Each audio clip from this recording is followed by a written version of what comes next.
कडून जाणून घेऊया. नमस्कार, आपलं स्वागत आहे. नमस्कार. अमितजी, कट्ट्याच्या सुरुवातीलाच सांगा की तुम्हाला मुंबई महापालिका का जिंकायची आहे?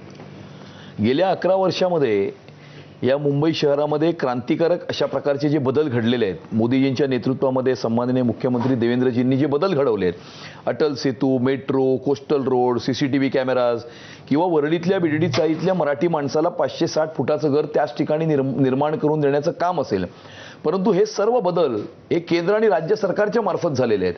मुंबई महानगरपालिकेच्या माध्यमातून ही कामं झालेली नाही आहेत आणि मुंबई महानगरपालिकेच्या माध्यमातून अशा प्रकारची कामं घडावीत हे मुंबईकरांचं स्वप्न आहे. मुंबई महानगरपालिकेला भ्रष्टाचार विरहित प्रशासन मिळावं, मुंबई शहराचा विकास व्हावा. मुंबई शहराचा विकास होत असताना मुंबई शहराची सुरक्षितता सुद्धा अबाधित राहिली पाहिजे.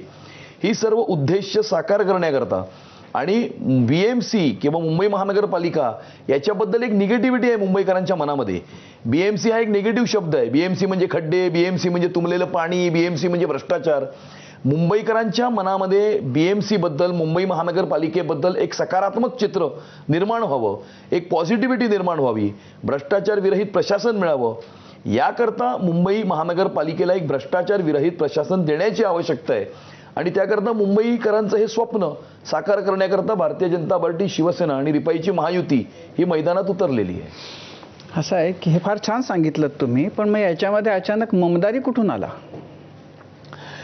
मुंबई शहरामध्ये एक म्हणजे असं आहे की हे जे सांगणं आहे याच्यामुळं आपल्याला मतं मिळणार नाहीत असं इतकी खात्री आहे तुम्हाला की तुम्हाला ते परत हिंदू, परत ममदानी, परत मुंबईचा महापौर खान होईल वगैरे अशा या मुद्द्यांवर जावं लागलं? मुंबई शहरामध्ये ज्या वेळेला विकास होतोय, इंग्रजीमध्ये एक वाक्य आहे, there cannot be any prosperity without security.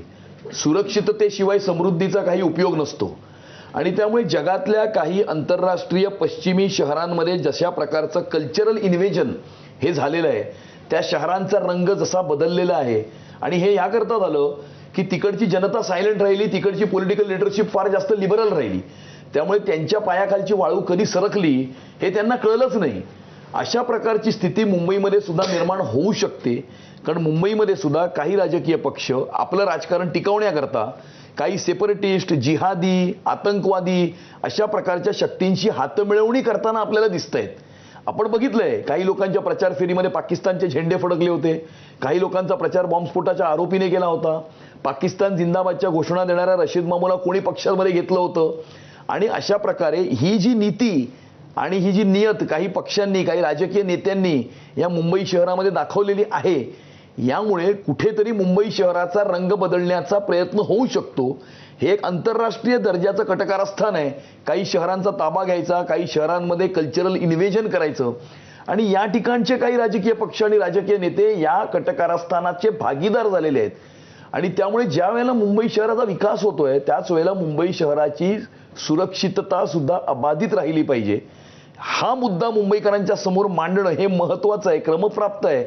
कारण हा मुद्दा जर जगातल्या दुसऱ्या आंतरराष्ट्रीय शहरांमध्ये 10 वर्षापूर्वी जर मांडला असता तर कदाचित आज त्या शहरांचा रंग बदलला नसता. अशा प्रकारची स्थिती मुंबईत अजून निर्माण झाली नाहीये, पण निर्माण होऊ शकते. कारण मुंबईमध्ये सुद्धा एक प्लॅन्ड अशा प्रकारचं डिझाईन चालतं. ते डिझाईन काय आहे की शासकीय जमिनींचा ताबा घ्यायचा, त्या ठिकाणी इल्लीगल कन्स्ट्रक्शन करायची, त्यानंतर बाहेरून बांगलादेशी रोहिंगे आणून त्या इल्लीगल बांधलेल्या इमारतींमध्ये वसवायचे, स्वतःच्या राजकीय अधिकाराचा उपयोग करून त्यांना वोटिंग कार्ड, आधार कार्ड, पॅन कार्ड तयार करून द्यायची, त्यांना मतदार करायचे आणि नंतर निवडणुकीमध्ये त्यांच्या माध्यमातून वोट जिहाद घडवायचा. हे एक प्लॅन डिझाईन आहे. आपल्याला मानपूर शिवाजीनगरमध्ये पाहायला मिळतं, हे आपल्याला मालवणीत पाहायला मिळतं, हे आपल्याला वांद्रे पूर्वला पाहायला मिळतं, ऑफ लेट रिसेंटली आपल्याला ते वर्सोयात पाहायला मिळतंय. आणि त्यामुळे हे प्लॅन डिझाईन मुंबईतल्या 4-5 ठिकाणी जे चालतंय ते जर मुंबईच्या इतर ठिकाणांमध्ये जर पसरलं तर कदाचित मुंबई शहराला उद्या धोका निर्माण होऊ शकतो. पण हे होत असताना जर असं होत असेल तर तुमचं म्हणजे बाकीच्यांचं सोडून, म्हणजे तुम्ही म्हणताय ते अगदी 100% खरं आहे, तर तिथं प्रत्येक ठिकाणी तुमच्या पक्षाचं काही अस्तित्व आहे. असे प्रयत्न करणारे, अशा प्रयत्नांना सरकारी पातळीवरून मदत करणारे यांना तुम्ही एक्सपोज का नाही करत? नाही, नक्कीच याच्यामध्ये गेल्या 1.5 वर्षामध्ये आणि हे सरकारमध्ये तर आता असं आहे की मधलं 2.5 वर्ष जर आपण काढली तर 2014 पासून तुमचं सरकार आहे, भाजपचा मुख्यमंत्री आहे. तर मग म्हणजे मग हे तुमचं भाजपचं सरकारचं यांचं अपयश नाही आहे. जर या पद्धतीनं होत असतील गोष्टी घडत असतील आणि त्याला जर आपण अटकाव करू